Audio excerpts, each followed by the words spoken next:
Olá, meus amados irmãos, a paz do Senhor Jesus a todos. Estamos reunidos no dia de hoje para juntos estarmos estudando a 8ª lição da nossa revista da EBD online. É um grande prazer mais uma vez estarmos reunidos para juntos crescermos um pouco mais no conhecimento da palavra de Deus. Vamos fazer uma oração para dar início. Peço que ore comigo e que se ligue em todo momento da instrução, em nome de Jesus. Pai, nós te glorificamos pelo momento que é tão precioso, qual o Senhor nos concede, de poder estar aqui, de poder abrir a Bíblia, de poder refletir, de poder se aprofundar diante de um tema tão importante, Senhor, estudando em um tema tão necessário, onde muitas vezes vemos, ó meu Pai querido, um afastamento concernente à sua palavra, um esfriamento, mas eu te louvo pelo teu povo que ainda tem um grande prazer em aprender, em crescer, e que o Senhor possa aqui, Senhor, aplicar as verdades ao coração de todos aqueles que participam da instrução de hoje. Em nome de Jesus que eu te oro e te peço tua bênção sobre nós. Amém. Meus amados irmãos, hoje nós estamos na nossa 8ª lição. O título da nossa lição de hoje é a Teologia de Zofar. O justo não passa por tribulação. Então hoje falaremos de um personagem bíblico pouco conhecido, mas que tem uma necessidade muito importante de estudarmos sobre ele no dia de hoje, ainda mais dentro do contexto da história do patriarca Jó. O título ele já sugere uma pergunta: o justo não passa por tribulação? O texto áureo da nossa lição de hoje está no livro de Jó, no capítulo 11, aqui no versículo 18, que diz: E terás confiança, pois haverá esperança. Olharás em volta e repousarás seguro. A verdade prática nós temos que, segundo as Escrituras, até mesmo o justo passa por tribulação. Então, nós temos uma aula onde nós estaremos estudando, estaremos estudando acerca do argumento de Zofar, um dos amigos de Jó, que levanta exatamente uma tese acerca da questão da tribulação. O texto bíblico que nós temos, a fundamentação da aula de hoje, está no livro de Jó, no capítulo 11, no verso 1 ao 10, e nós temos também o capítulo 20, os 10 primeiros versículos também para a meditação. Todo o texto bíblico da nossa leitura bíblica em classe expressa exatamente as palavras de Zofar, o personagem da nossa lição. Já que iremos falar sobre tribulação, creio ser muito importante explicar o que é a tribulação. Se fala muito em tribulação. Muito bem, tribulação é um evento ou situação aborrecida, desagradável, aflição, tormento, adversidade, atribulação, quando passou por muitas tribulações, sensação de tristeza, de aborrecimento, ocasionada por um dissabor ou por um desgosto, dor, infelicidade, amargura.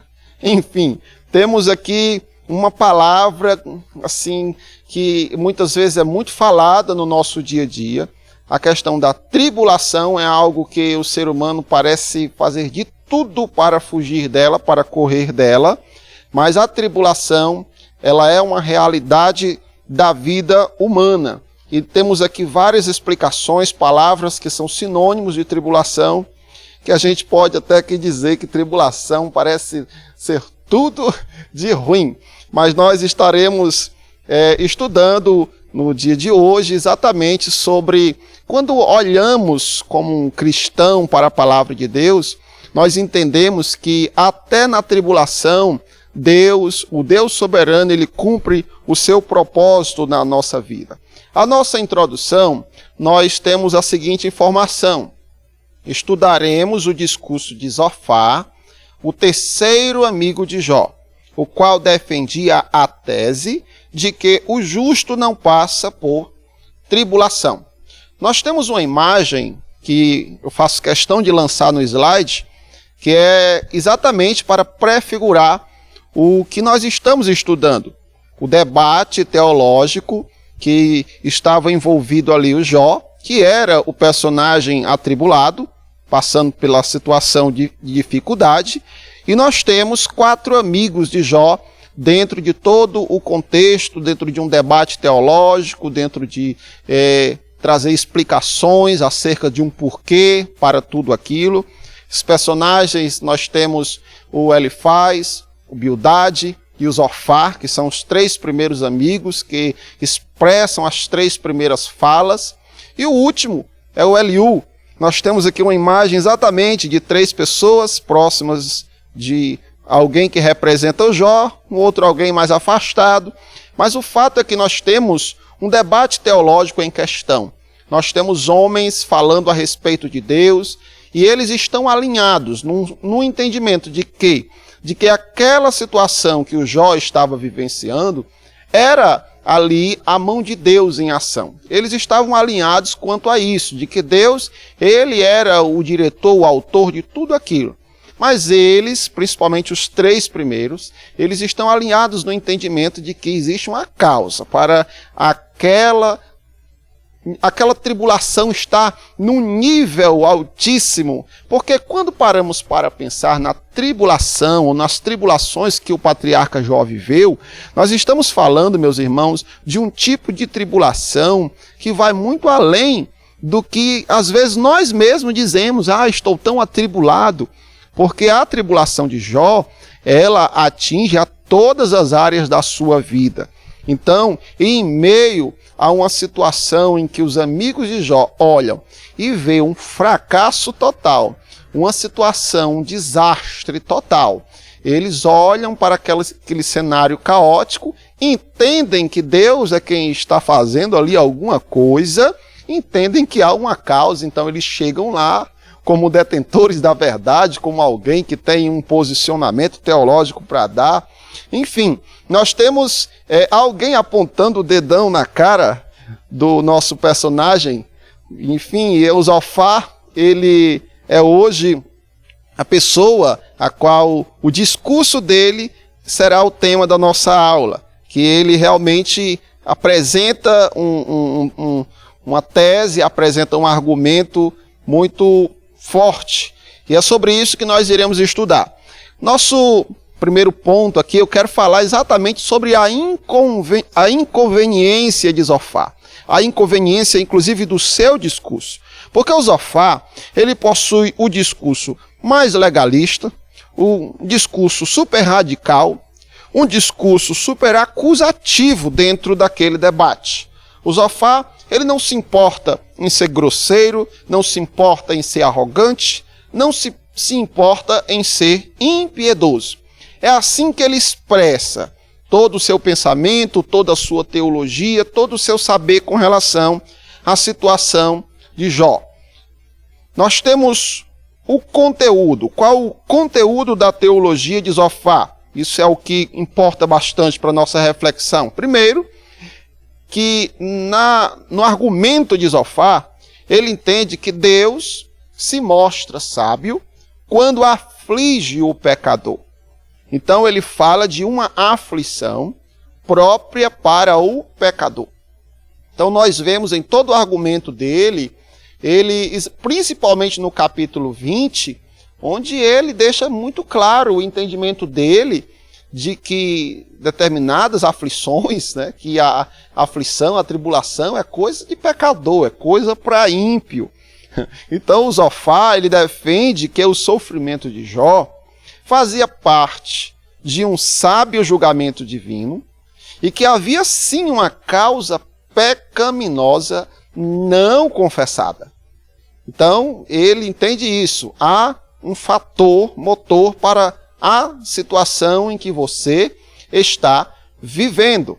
Ele entende que existe iniquidade envolvida em toda aquela situação e que provocou o julgamento divino. E ele entende isso, que Deus está castigando, que Deus está punindo, que Deus está disciplinando por meio das tribulações. Então, o capítulo 11, que é exatamente o discurso de Zofar, nós temos Zofar inicia o seu discurso ignorando quaisquer justificativa da parte do patriarca Jó. No versículo de número 2, ele diz que suas palavras, Jó, não lhe justificam. Eu estou parafraseando o texto do versículo 2, mas ele deixa isso claro, suas palavras são exageradas. As suas palavras não lhe justificam. No versículo 3, ele diz, Jó, a sua defesa é uma tolice. Então ele vê como uma atitude tola o Jó tentar dizer que não fez nada de errado. No terceiro ponto, nós temos o versículo 4, onde ele diz, Jó, as suas palavras de autopiedade são desrespeitosas. O Jó dizia, a minha doutrina é pura, eu estou limpo, ou seja, eu não sei o porquê de tudo isso que está se passando. Eu não causei, eu não pequei para tal coisa. Eu estou limpo, a minha consciência. O Jó, ele tinha esse entendimento de que ele mesmo não se sentia culpado pelo que estava se passando. E o Zofar, ele olha e escuta as palavras de Jó, e ele diz isso, suas palavras são desrespeitosas, porque não é verdade. Então, no quarto ponto, nós temos o versículo 5 e o versículo 6, onde ele chega a dizer que o Jó, ele é um ignorante sobre as coisas de Deus. Então, todo o posicionamento de Jó, a sua defesa teológica, diante dos ataques que os primeiros amigos já realizaram, o Zofar, ele olha para a defesa de Jó e vê uma incoerência total no seu argumento de inocência, de não ter culpa pelo que se passa. Muito bem. Então, o que é que nós temos? Algo muito forte, meus irmãos, que nós precisamos pensar. É que o Zofar, nós temos uma aplicação teológica implacável e sem misericórdia. É isso que nós vemos a incoerência em Zofar e no seu discurso. Ele é implacável, ele é sem misericórdia. Olha o que ele chega a sugerir. Ele sugere que o Jó recebeu o menor castigo do que merecia. Ele chega a dizer no versículo 6 do capítulo 11 o seguinte: sabe que Deus exige de ti menos do que a tua iniquidade merece, ou do que merece a tua iniquidade. Está sublinhado de vermelho, irmãos, a acusação de Zofar. A tua iniquidade é bem maior. Existem versões em que, outras versões fora da RC, nós estamos usando aqui a Revista e Corrigida, em que ele fala isso, do merecimento da iniquidade. Mas existem outras versões que falam que Deus não está levando em conta o tamanho da tua iniquidade, que se Deus não esquecesse da tua culpa ou da tua iniquidade, o tamanho da tua iniquidade, seria muito pior. Ou seja, usando algo que está no nosso dia a dia, que às vezes a gente escuta até falar, alguém dizer assim, eu acho é pouco que você está passando. Aí você para e pensa o seguinte, esse cidadão está dizendo que Deus está exigindo menos do que a iniquidade de Jó merece. Camarada, nós já temos estudado, irmãos, tudo aquilo que Jó perdeu, todo o drama que ele vivenciou. Então, o Jó estava vivendo uma crise, uma tribulação, totalmente fora do comum, fora do normal. Aí você recebe um de seus amigos ali diante de você para lhe dizer que existe uma iniquidade exatamente algo no interior do homem, e ele diz isso, que a tua iniquidade, ela é algo muito maior. E que se Deus fosse te dar conforme a tua iniquidade, a situação de tribulação que você vive seria muito maior. Sabe que Deus exige de ti menos do que a tua iniquidade merece. Pense numa audácia, viu, irmãos, de você chegar diante de um servo sofrendo por angústias e tribulações, e você ainda chegar com uma teologia fajuta, pesada, impiedosa como essa, diante de um amigo, de um servo de Deus. Muito bem. O Zofar, irmãos, eu fico pensando que, na verdade, o Zofar, ele é um grande exemplo de tudo aquilo que nós não devemos fazer. Ele é um exemplo do que não fazer. Porque ele tinha um determinado conhecimento, ele detinha de um conhecimento teológico, ele compreendia muita coisa, era um servo de Deus, mas que fez uma aplicação totalmente descontextualizada, totalmente incoerente, uma aplicação bem...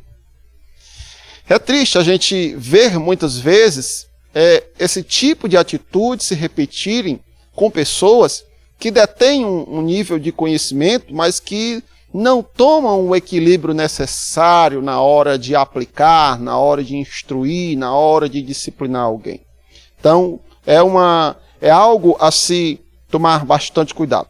O Zofar declara que Deus não é indiferente à iniquidade dos homens. Primeiro, ele já tinha falado que existia iniquidade em ti. Foi isso que ele diz no slide anterior, no versículo 6.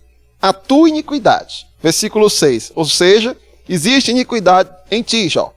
Aí agora ele vai declarar que Deus não é indiferente à iniquidade dos homens. Vamos lá. Na nossa versão, revista e corrigida, o versículo 11 diz, porque ele, falando de Deus, porque Deus conhece os homens vãos e vê o vício. O vício, ele está exatamente falando da iniquidade, da tendência pecaminosa ou do erro que existe no interior do homem. Ele está dizendo, porque ele conhece os homens vãos e vê o vício, e não terá em consideração. Em outras palavras, ele está dizendo, Deus, ele vê. Você acha que Deus ele fará vista grossa diante do que ele vê? Deus ele vê os homens vão, vê o vício e não terá em consideração. Na versão NVI, o mesmo versículo está narrado assim, porque ele identifica os enganadores e não reconhece a iniquidade logo que vê. Então, nós temos uma versão que nos faz ter uma compreensão mais ampliada, essa questão de analisarmos o mesmo texto em várias versões, acaba nos ajudando bastante na compreensão. E ele diz isso, Deus identifica os enganadores e não reconhece a iniquidade logo que vê. Então, tanto a revista corrigida como a NVI, elas traduzem o versículo 11 em um tom de interrogação. É diferente da nossa atualizada, porque nós temos o versículo dessa maneira, porque ele conhece os homens vãos e sem esforço vê a iniquidade. Então, todas estas expressões dentro do versículo 11 é exatamente a acusação e o entendimento dentro da teologia de Zofar de que Deus ele vê sim a iniquidade dos homens, ele não tem problema para perceber o pecado dos homens, a iniquidade dos homens, e pode ter certeza, Jó, ele não olhará e fará de conta que não viu. Então ele está dizendo isso. Deus, você acha que Deus não levará em consideração? Muito bem, o seu entendimento teológico aplicado ao contexto de tribulações de Jó é que Deus identifica a iniquidade dos homens e reprime o pecador por meio do castigo. Nós temos o versículo 29 do capítulo 20, que é uma outra fala de Zofar, onde ele diz o seguinte, veja a profundidade desse versículo em que ele diz o seguinte, esta da parte de Deus, ele está falando da tribulação, é a porção do homem ímpio. Esta é a herança que Deus lhe reserva.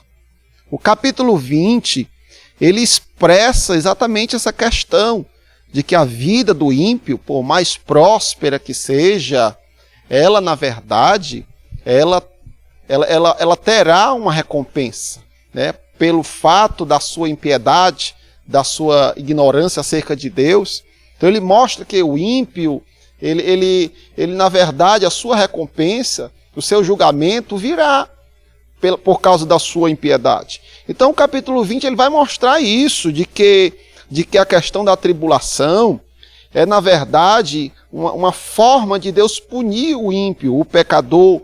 E é exatamente esse tipo de entendimento que ele aplica para o patriarca Jó. Reflita com cuidado, irmãos. Nós estamos estudando um tema muito delicado no dia de hoje. Então pense com cuidado. Será que toda experiência de tribulação na vida humana é mesmo resultado do pecado? Então isso é algo para você poder pensar. Os homens bons não passam por tribulações, somente os maus é que sofrem. Nós temos, meus irmãos, em todos os relatos bíblicos, muitos exemplos acerca disso. Por exemplo, Ananias, um servo de Deus, ele, ali no período apostólico, nós temos ele recebendo uma visão da parte de Deus acerca da conversão de Saulo de Tarso. E quando ele chega a questionar a Deus o fato de Saulo ser um homem cruel, Deus disse assim, olha, ele está orando, o Saulo está orando, e eu lhe mostrarei o quanto deve padecer pelo meu nome. Você vê que desde a conversão de Saulo, o Deus soberano, todo-poderoso, nosso Cristo bendito, Salvador do mundo, ele já de antemão avisa que a vida de Saulo de Tarso, como um crente, como um cristão, seria uma vida de muito sofrimento.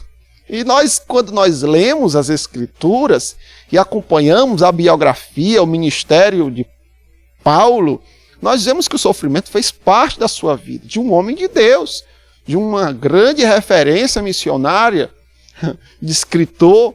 Enfim, o justo não sofre? Será mesmo? Jesus, por exemplo, no Antigo Testamento, o profeta Isaías apresenta o Cristo, apresenta o Messias, 700 anos antes dele ser revelado ao mundo, como um servo sofredor. O que a expressão servo sofredor, ele está dizendo que o Messias seria um servo atribulado, gente. Um servo que experimentaria o sofrimento, a dificuldade, a dor. Aí a gente lê o capítulo 53 do profeta Isaías, um relato bíblico próprio acerca do que o Messias, o Filho de Deus, haveria de vivenciar. Aí nós temos um relato de dor, de sofrimento, de morte.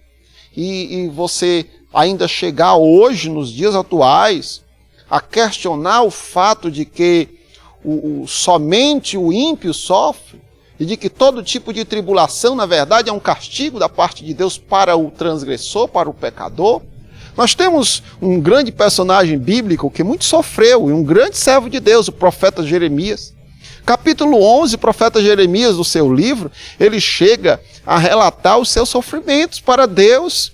E Deus não aceita o seu lamento e, pelo contrário, Deus estimula o cidadão, o profeta, o crente, a continuar o seu ministério, a perseverar, e iria haver traição, iria haver sofrimento, iria haver muita tribulação, mas fazia parte, aleluia, daquilo que Deus propositou para a vida do profeta no seu ministério.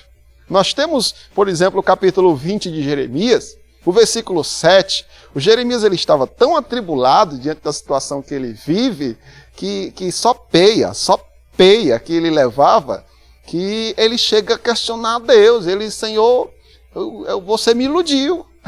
O Senhor me iludiu e iludido eu fiquei. Porque eu prego, eu clamo e eu só recebo de volta violência, chacota e desprezo. Eu não aguento mais.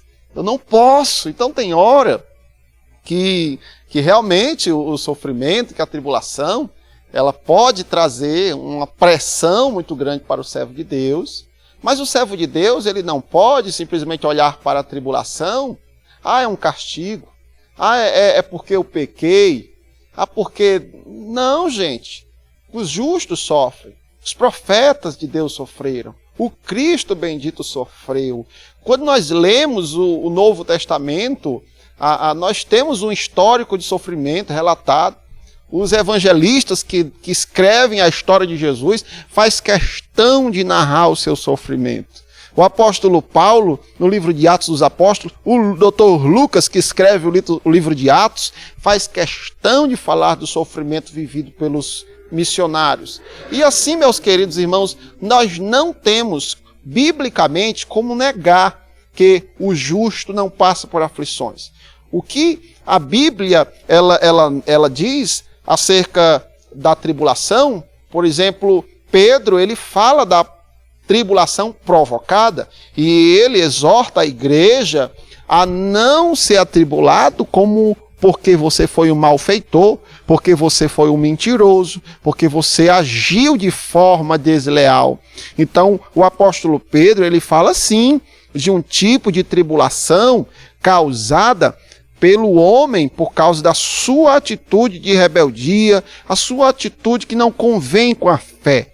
Mas isso não é regra, gente. Não quer dizer que todo tipo de sofrimento, que todo tipo de perda, que todo choro que eu ou você venhamos a chorar, é a mão de Deus pesando porque pecamos. Isso é algo a se tomar muito cuidado. O que você acha dessa proposta? Certa vez, alguns anos atrás, eu passei diante de uma igreja onde eu vi uma placa com esta informação. Pare de sofrer.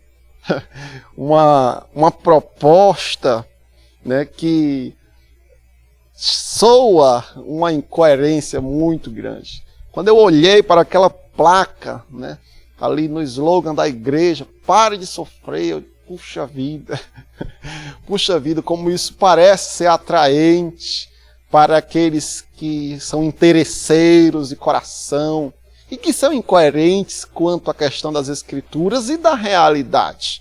Porque a proposta, pare de sofrer, ela não é bíblica, ela não é cristã, pelo contrário, ela é anticristã. Porque as aflições, a tribulação faz parte da vida humana e nós não temos como dar garantias de que ser cristão não é deixar de sofrer. Então, a fé cristã, a vida cristã, ela tem sofrimento. E uma proposta como essa daqui, ela é realmente totalmente desonesta. Desculpem, mas é uma realidade, porque é uma proposta que quem coloca ali não tem como garantir que não vai ter sofrimento. Tá? Então, às vezes, isso pode chegar, inclusive, a frustrar as pessoas. Muito bem, continuando acerca de Zofar, nós temos mais uma informação no slide. Convicto de que Jó estava em pecado, Zofar lhe sugere uma atitude de conversão para cessar com a tribulação. Então ele, como um bom teólogo, né, entre aspas, ele chega com o seu argumento, ele chega com uma verdade, vamos dizer assim, com uma verdade que não é convincente, não é aceitável dentro do contexto geral das Escrituras, ainda mais aplicado à situação de Jó, e ele chega com um argumento, mas ele chega também com uma solução, e a solução que ele tem é chamar o Jó à conversão, Jó se converta. A conduta correta é a primeira coisa que ele orienta para o patriarca. A segunda coisa que ele orienta para o patriarca é a oração, ore a Deus. E a terceira coisa que ele orienta, que ele sugere como meio de sair das tribulações, era a renúncia do pecado. Renuncie o seu pecado. Então ele sugere essas atitudes da conversão, próprias da conversão, para tentar levar o patriarca a amenizar o seu sofrimento, a sair daquela situação. Vejamos o versículo 13. As palavras dele, mais precisamente, diz assim: se tu preparaste teu coração, estende a tua mão para ele. É a orientação dele. Versículo 14, ele diz: se há iniquidade em ti, lança para longe de ti, e não deixes habitar a injustiça na tua tenda. Então, este é o conselho acerca de conversão, a proposta dele, é a indução que ele faz a Jó acerca de uma mudança. Jó, você precisa mudar. Prepare seu coração, busque a Deus, estenda sua mão, invoque, se derrame, se quebrante. É isso que ele está aconselhando, gente. Busque. Se há o pecado, se há iniquidade, bote para fora. Bote para fora as iniquidades, confesse o seu pecado. E ele diz isso, lança para longe de ti, não deixa habitar na tua tenda a injustiça. Então, é um conselho, meus amados irmãos, que será mesmo que para a situação do patriarca Jó, era algo conveniente a situação, porque o Zofar, meus queridos, ele não leva em consideração algo muito importante em meio às tribulações na vida humana, a soberania de Deus. Será que Deus, em sua soberania, ele não poderia permitir que o patriarca vivesse uma situação como a que viveu, como também permitiu, para cumprir o seu propósito? Louvado seja Deus. O fato é que algo tinha acontecido antes mesmo de Jó começar a passar pelas tribulações, antes mesmo dos amigos chegarem, antes mesmo das explicações teológicas chegarem, das sugestões, das acusações, dos aconselhamentos incoerentes. Deus, o Deus soberano, gente, já havia trabalhado, estava fazendo uma grande obra. Então eles não chegaram a pensar isso, eles não colocaram a soberania de Deus, eles não dosaram, eles não equilibraram a sua teologia com a questão da soberania divina. Eles simplesmente ignoraram. E eles achavam que simplesmente é isso. É pecado, é iniquidade. E o Deus justo, o Deus poderoso, o Deus santo, ele está punindo. Então, isso precisa ser tratado com bastante cuidado, né? Esse tipo de radicalismo. Eu saí de casa e o meu garoto assistindo a TV, ele grita e diz assim: pai, olha um ladrão. Aí quando eu olho, quem é o ladrão? Aí ele diz: tá aí, pai, o ladrão falando na TV. Aí ele se referia a um político que estava falando, dois políticos, um do lado do outro. E eu, na hora, eu olhei para ele, eu não ensino isso para ele. Aí, na mesma hora, eu lhe repreendi. Eu digo: não faça isso. Você não tem esse direito de olhar para um rapaz como esse falando e chamar ele de ladrão. O seu julgamento é perigoso, meu filho. E eu fui ensiná-lo acerca desse tipo de posicionamento radical, em que você coloca a sua mão no fogo, vamos usar um termo aqui bem do nosso dia, né, do nosso dia a dia. Será mesmo que é conveniente você ter uma impressão acerca de algo ou de alguém e você chegar com tal julgamento, né? Então tome cuidado. Eu falava isso para ele: tome cuidado, você não deve se expressar dessa forma. Esse tipo de entendimento não é correto, não é louvável. Eu espero que você não mais repita esse tipo de posicionamento ignorante, radical, que se você tiver razão ou não, é melhor que você não se expresse dessa forma. Então, às vezes, a gente vê isso, esse tipo de situação com as pessoas. Às vezes, as pessoas pegando a própria Bíblia, as Escrituras Sagradas, e a utilizando, muitas vezes, de uma forma totalmente incoerente. Tá? Então, a teologia, gente, ela precisa ser dosada com o amor e ser analisada com todo o cuidado, atentando para os princípios que a Bíblia nos instrui. Ok? Então, o Zofar, ele cometeu esse erro e nós devemos tomar bastante cuidado. Ok? Repare como o Zofar estava enganado com respeito ao caráter moral de Jó, porque ele acusava o Jó de iniquidade, acusava o Jó de estar sofrendo por causa de ser atribulado por causa do pecado. Mas olhe, gente, o olhar do Senhor não era conforme o olhar de Zofar. Quando a gente iniciou os estudos do livro de Jó, na nossa EBD, nós estudamos o capítulo 1, o capítulo 2, e nós, os leitores da Bíblia, compreendemos plenamente que Deus, ele expressa uma visão, um posicionamento dele acerca de Jó. Ele vê o Jó como um homem reto, íntegro, temente a Deus, que se desviava do mal. Então Deus, ele vê a postura moral do seu servo antes de desencadear o processo de tribulação como alguém digno de louvor. E Deus, ele faz isso diante do inimigo das nossas almas. Então, diante dessa situação que o Zofar não entendia, ele chega com um posicionamento totalmente contrário àquilo que Deus achava ou sabia, desculpem, acerca de Jó. Então, o olhar do Senhor não era conforme o olhar de Zofar. Zofar, ele tentou, na sua teologia, diante do que lhe era aparente, trazer uma explicação, mas que no final das contas ele terminou repreendido por Deus e repreendido pelo Jó, também pela sua incoerência doutrinária, vamos assim dizer, teológica. Vamos lá, Jó era um homem de convicções. Eu separei 3 versículos apenas, apesar de ter muitos outros no livro de Jó.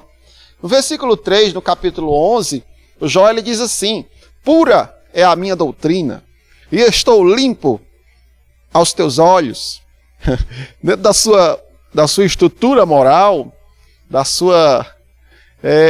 no seu intelecto, na sua mentalidade, Jó ele tinha esse entendimento de que ele não tinha feito nada de errado para provocar tudo aquilo. Então, em sua consciência, ele tinha consciência de que ele estava sem culpa em meio àquela situação. Versículo 3, no capítulo 13, ele diz assim: eu falarei ao Todo-Poderoso e quero me defender perante Deus. Nós temos também no versículo 4 do capítulo 13, uma outra fala, onde ele acusa os seus amigos, assim: vós sois inventores de mentira. O que ele está dizendo é o seguinte: a teologia de vocês é uma mentira. O posicionamento de vocês é uma mentira. Vós sois todos vós. Ele fala dos 3 primeiros amigos que se expressam, tá? Médicos que não valem nada. Ou seja, vocês se apresentam como médicos, vamos assim dizer, para proporcionar-me cura, mas na verdade, vocês são médicos fajutos. Vocês não valem nada. O que vocês estão fazendo aqui é algo totalmente injusto. Então Jó, ele tinha convicções, e que, embora pressionado, ele manteve as suas convicções. Embora pressionado pelos argumentos teológicos de seus amigos, Jó preserva suas convicções de fé e de esperança. Um homem crente na soberania de Deus, viu? Isso aqui é forte, irmãos. Um homem crente na soberania de Deus, que acreditava sim no renovo da sua vida. Nós temos isso no capítulo 14, do versículo de número 7 ao 9. O Jó, ele, depois da primeira fala dos seus amigos, no capítulo 14, ele chega a se comparar como uma árvore cortada. Eu sou como uma árvore cortada. O que uma árvore cortada pode dar? Simplesmente acabou. Não tem mais sombra, não tem mais fruto, não tem mais possibilidade de alguém chegar e se encostar. Acabou. A árvore foi cortada. A impressão que o Jó tem de si mesmo é isso. É que um dia eu dei fruto, um dia eu tive uma sombra, um dia eu tive... eu era... As pessoas me viam como alguém de pé, tudo e tal, próspero. Mas hoje eu sou como uma árvore cortada. Mas o Jó, ele olha para o cenário seu de tribulação, se vê como uma árvore cortada, sabe que perdeu muita coisa, sabe que acabou muita coisa, sabe da realidade, da dificuldade, da tribulação, mas ele não perde a esperança, porque ele entende que, embora a árvore estando cortada, ele entende que as raízes estão firmadas no chão. Estão firmadas no chão, estão alicerçadas, e as raízes vão ao encontro das águas. Aleluia! Para poder obter renovo, esperança. Então, gente, o que ele expressa é que, embora ele se sinta como uma árvore cortada, ele acreditava que ao cheiro das águas, Deus haveria de novamente lhe dar o renovo. Então ele olha para o seu estado presente, sabe que a situação não é boa, mas ele olha para o seu futuro com esperança. Isto, gente, é a melhor de todas as expectativas que alguém pode ter na hora das aflições. O Senhor Jesus, ele diz no capítulo 16 de João: no mundo tereis aflições, mas tem de bom ânimo. Paulo, ele diz na carta aos Coríntios, no capítulo 4, na segunda carta aos Coríntios, nos últimos versículos, ele orienta o cristão a não atentar simplesmente para as tribulações, para o sofrimento exterior, mas, ou seja, não atentar para o que os olhos vê. Atente para aquilo que os olhos não vê, porque o que os olhos vê é passageiro, mas o que os olhos não vê é eterno. Então, Paulo, ele orienta a igreja de Corinto e orienta a todos nós, crentes em Jesus, gente, a olhar e a viver a tribulação com esperança, tentando extrair todas as lições, toda a edificação que provém da dificuldade. O fato é que as pessoas sofrem, os justos sofrem, o crente chora. Isso faz parte da vida, da nossa realidade. Mas assim como Jó, ele tinha esperança de que ao cheiro das águas, aquela árvore cortada, né? O Jó, ele haveria de ser renovado por Deus. Assim também nós devemos acreditar nisso. Como diz o salmista, o choro pode durar uma noite, mas a alegria vem ao amanhecer. O fato é que o justo sofre. Mas uma coisa que fica claro nas Escrituras é que Deus não abandona o justo nem na hora de sofrimento. Pelo contrário, gente, quanto mais o sofrimento, quanto maior a tribulação, e a gente se achega para Deus, nós temos uma sensibilidade maior, emocional, espiritual, para se achegar, para buscar. E Deus é tão bom o tempo todo, na abundância, mas principalmente na hora da nossa aflição. Ele está lá dizendo: eis-me aqui. O fato é que Deus fala, gente. Toda a situação do debate que o Jó vivenciava era também uma situação por causa do silêncio de Deus. Enquanto eles ali tagarelavam, tentando achar um porquê, Deus estava calado em meio a toda a situação. E era totalmente desnecessário tentar arrumar um porquê do sofrimento, da situação. O Jó, ele simplesmente vive a tribulação, mas ele busca os seus porquês, e isso a gente entende em todo o contexto do livro de Jó, que é desnecessário, essa busca do porquê que eu estou vivendo isso. Na verdade, é melhor tentar descobrir o para quê essa tribulação, onde o Senhor quer me levar, quais são as lições que o Senhor quer me transmitir, porque o fato, meus amados irmãos, é que a tribulação, ela produz em nós um eterno peso de glória. A tribulação, ela produz para nós um efeito positivo no final das contas, isso se formos aprovados, né? E o fato é que é bom a gente não perder a esperança, a expectativa, viver todos os dias que o Senhor Deus nos dá, com alegria em nossa alma, viver o choro, viver a alegria, viver a abundância, viver a escassez. E por mais que você queira, por mais que você ore, por mais que você se consagre, se dedique, eu e você experimentaremos as tribulações.